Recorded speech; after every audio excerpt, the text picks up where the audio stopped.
ईमानदार मिठाई वाला। एक गांव में महेश नाम का एक हलवाई रहता था। उसकी दुकान दूर दूर तक मशहूर थी। आसपास के सभी गांव वाले महेश की दुकान से ही मिठाई लेते थे। भाई मजा आ गया, क्या लजीज रबड़ी है। ये लड्डू भी लीजिए, शुद्ध देसी घी के हैं, आज ही बनकर आए हैं। लाओ भाई लाओ, 1 किलो लड्डू भी पैक कर दो। महेश का एक बेटा था रवि। रवि ने पढ़ाई छोड़ दी थी और वो दिन भर घर में ही बैठा रहता था। उठ बेटा रवि, आज मेरे साथ दुकान पर चल। मैं वहाँ क्या करूँगा पापा? अरे दुकानदारी सीख बेटा, आगे चलकर ये सब तुझे ही तो संभालना है। मुझे ये सब कुछ नहीं संभालना। मैं वीडियो गेम खेलूंगा, फिर दोस्तों के साथ बाहर जाऊंगा। हे भगवान, इसे थोड़ी अक्ल दे दो। ऐसे ही चलता रहा तो आगे न जाने इसका क्या होगा। महेश बड़बड़ाता हुआ दुकान चला जाता है। दुकान पर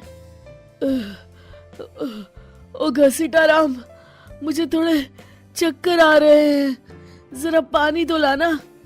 जी जी मालिक। सुन, मैं घर जा रहा हूँ, आज दुकान तू संभाल ले। जैसा आप कहे मालिक। महेश बिस्तर पर लेटा है। आपको बहुत तेज बुखार है, 1 हफ्ते बेड रेस्ट करनी होगी और ये दवाइयाँ लेनी होगी। हाय राम, ये क्या हो गया आपको? मैं तो 1 हफ्ते में ठीक हो जाऊंगा, पर दुकान कौन संभालेगा? आप फिक्र ना कीजिए जी, मैं रवि को समझाकर दुकान भेज दूंगी। आप बस जल्दी से अच्छे हो जाइए जी। अगले दिन रवि दुकान पर पहुंचता है। आइए आइए मालिक, मैं आप ही का इंतजार कर रहा था। क्यों? ये मेरी दुकान है, मैं जब जी चाहे आऊं। तुम लोग सुबह से आकर काम पर लग जाया करो, समझे? जी जी जी मालिक, दरअसल लड्डू बनाने हैं तो घी लेने जाना है, 5,000 रुपए दे दीजिए। 5,000? तुम्हारा दिमाग तो ठीक है? इतने महंगे लड्डू बनाएंगे तो मुनाफा क्या होगा? पर देसी घी भी तो बहुत महंगा है ना मालिक। क्या जरूरत है देसी घी की? डालडा ले आओ। पर मालिक। मुझसे बहस मत करो, जितना कहा गया है करो। और क्या क्या बन रहा है? मावे की बर्फी मालिक। मावा मावा मावा, हाँ। तभी उसकी नजर एक डब्बे पर पड़ती है। ये क्या है? ये रवा है मालिक। एक काम करो, हर 1 किलो मावा में 200 ग्राम रवा मिला दो। पर बर्फी का स्वाद बिगड़ जाएगा मालिक। जितना कहा है करो, अब जाओ यहाँ से। अगले दिन। क्या बात है रवि बाबू, आपके पापा दिखाई नहीं दे रहे? अब उनकी तबीयत खराब है। अच्छा भाई अच्छा। बस उन्हें ये बताना था कि वो आज आए नहीं तो उनकी मिठाई बड़ी बेस्वाद लग रही है। लेना है तो लो, वरना चलते बनो। अरे अरे अरे, ये कोई तरीका है ग्राहक से बात करने का? चलो भाई चलो, यहाँ से चलो। अगले दिन। भैया, कल जो मैं लड्डू ले गया था उनका स्वाद बड़ा बेकार लगा। महेश बाबू का नाम सुनकर बड़ी दूर से आया था। 200 रुपये में इससे अच्छा और क्या मिलेगा? सुबह सुबह मनहूस बातें मत करो। कुछ लेना है तो लो, वरना फूटो यहाँ से। रवि के इस व्यवहार के चलते 2-4 दिनों में ही ग्राहकों का आना कम हो जाता है। मैंने तो सोचा था कि कम पूंजी में ज्यादा मुनाफा होगा, पर यहाँ तो घाटा हो रहा है। आखिर चक्कर क्या है? लगता है ये दुकानदारी मेरे बस की नहीं।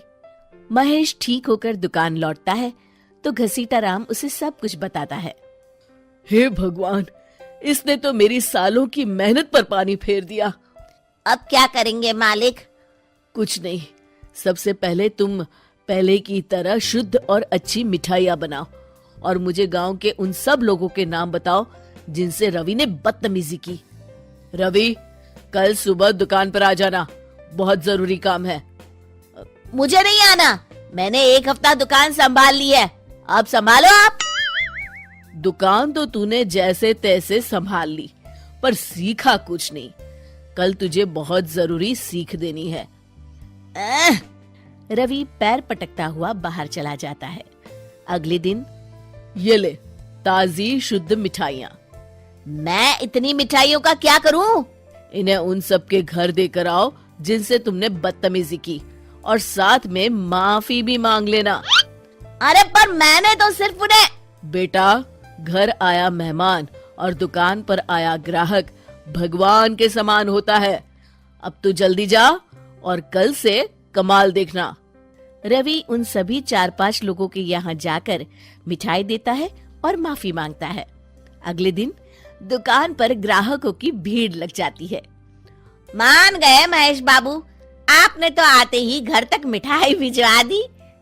बस मेरे बेटे की गुस्ताखी को माफ कर देना भाई, उसमें अब तक बचपना है।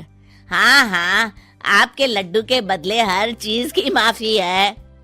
भाई आज तो मेरे पड़ोसी भी आपकी उदारता देख के दंग रह गए। इतनी बड़ी दुकान के मालिक का बेटा घर तक माफी मांगने आया।